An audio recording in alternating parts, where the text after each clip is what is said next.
Hello, race fans, and welcome to another edition of Before the Green Flag on GMSRacing.net. As always, I'm Justin Walken, joined by Joey Coulter and Josh Weinrich. And this week, the NASCAR Cape World Truck Series returns to Kentucky Speedway. And guys, for this race upcoming, both of our drivers have never been there in a truck.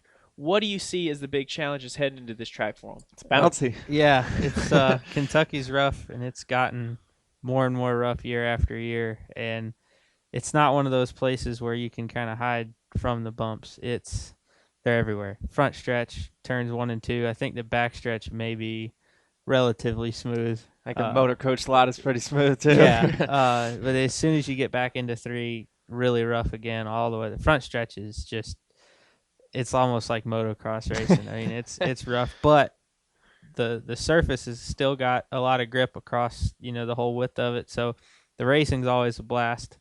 And puts on a good show, and I think both of our guys are going to enjoy it. Yeah, Spencer was he was kind of comical with some of the things he's been saying this week. How you almost have to close your eyes across the front straightaway. We've seen. Those bumps are so pronounced that guys have gotten nosebleeds in the past. Jeez. I don't really know that there's a way to put it in perspective for fans who are just watching the race on TV. How intense those bumps are. During practice, you'll stand out on pit road and the trucks will just porpoise back and forth. It's so crazy. So, yeah, you can't hide anywhere. They are truly everywhere. And it's, we kind of talked about it at Texas. It's an old surface. It's a track that's been around. That surface has been around for 15 years or something like that. So, it seems like it's kind of raced the same manner for the last few years. It's, you're a lane up off the bottom till about 3 lanes up off the bottom, and there's not a whole lot of passing gets made on the inside. It always seems like momentum is such a big thing there, and guys on the outside really can make passes. So it's definitely a unique racetrack and not anything like we go to anywhere else. And we were able to catch up with Spencer and Brandon and get their thoughts of what's going to take for them to get a good finish at such a crazy racetrack like Kentucky. Bumps at Kentucky are the worst everywhere. The whole place is constructed like the surface of Mars. There's really no good spot for it. To say one spot is worse than the other is not really true. What's it do to the truck? It knocks you around. You have to have more compliance in your suspension going around Kentucky than anywhere else because they'll knock the truck clean out of the racetrack. Let's try to keep the momentum up going. I think we're, top 5, top 10 should be a good solid goal for us. A really good day would be a top 5 for sure, with these 1.5 miles. A little bit different this year. So biggest thing is I heard it's a little bumpy, so that'll be interesting to see. So we ran at Iowa, and that was a little bit of, bumpy there too. So I think that'll be won't be a big problem. So both drivers gave their insight into this week's race. And guys, with GMS, we've got a ton of momentum now. Both our drivers have now finished second place in the past 2 races, with Spencer at Gateway and Brandon at Iowa. So now with that momentum on our side, how do you guys see them approaching this kind of second half of the season? When Spencer finished second at Gateway, that was a pretty big boost in momentum for the whole shop. Obviously the ARCA team's been running so well. They've been keeping everybody kind of fired up. When Spencer got his second place finish, that added more to it. Then Brandon went out the very next week, got himself a second place finish. So there's tons of momentum in the shop. Everybody's fired up. Our trucks are faster and faster every week. Both trucks were at the top of the board at some point in practice at Iowa, and they stayed there. Both trucks ran well qualifying. They raced extremely well. They were both able at some point in time to drive through the field, and that kind of confidence is hard to get rid of. And even though Kentucky's completely different than the last 2 racetracks, that momentum doesn't go away. Yeah, we kind of talked about it last week, but to me the coolest thing about it is all 3 drivers that we've had run for us this year have all finished second. They've all equaled this company's best finish in the truck series. So that tells you that both groups are on the same page. They're working in sync. All the trucks are really equal, really fast, and it seems like we're unloading quicker and quicker and quicker every single week. And to go back to Iowa specifically, watching from the 23 pit box, that the coolest thing was on long runs. We just kept getting better and better and better, and that's so much fun. when you have trucks every single week that they don't drop off and that they're, you can unload quick, but, on long green flag race runs that they're really fast as well. So I'm really encouraged.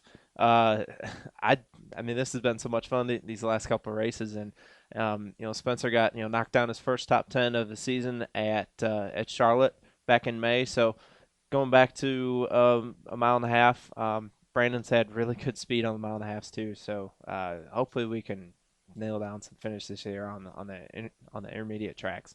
And I know that we now are kind of at that half point of the season, and kind of looking back for you guys. Now, kind of discounted the second place finishes, but what other things have really stood out for you for this GMS team this part of the season?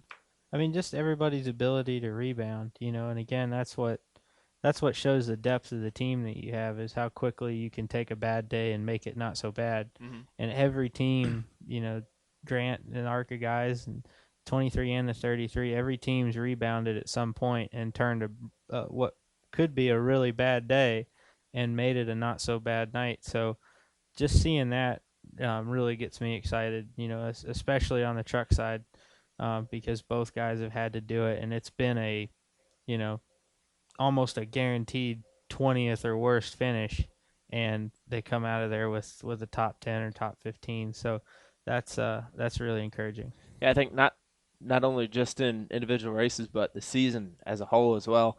The 33 guys sat on the pole with Ty at Daytona, and they didn't get the finish they want, but look at where they're at now versus the whole field. I mean, they're a top 5 truck every single week, pretty much. So Spencer, ran well at Daytona and, got caught up in a wreck, and, we started running top 15, and then, at Charlotte, we knocked down a top 10. Now we're to the point, getting that top 5 at Gateway, finishing second. And heads up speed-wise, I mean, you can make the argument that we could have finished in the top 5 at Iowa as well. So you look on the truck side at where we started the season and to where we're at now, roughly a third of the way through, or I guess almost halfway through the season. It's, we've gone from finishing 12th and 13th, and now we're top 5 stuff. So, yeah. And it was funny. We were standing outside the hauler after the race in Iowa, and Jeff Stankiewicz and Spencer were sitting there just talking, and they just were conversing as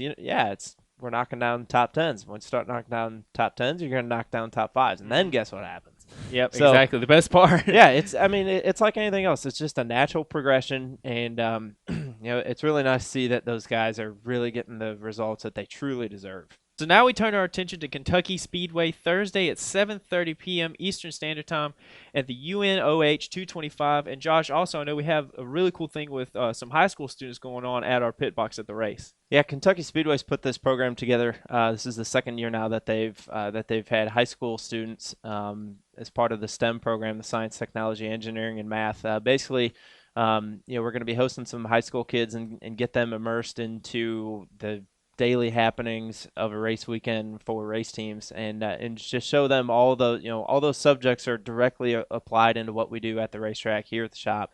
All of us, we got our start in the sport somehow or another, and usually it was from shadowing some folks. So it's really cool to have some local high school kids come out, check out the races, see what we do, see what this whole crazy race world is all about, and hopefully get them interested in it, and hopefully they'll bring some good luck, and we can have a good run with them. Awesome. And for all the guys that could not make it out to the racetrack, be sure to also follow us on Twitter, Instagram, Facebook at GMS Racing LLC to stay up to action with everything going on. Also be sure to check out gmsracing.net for all the pre-race, post-race, and everything in between.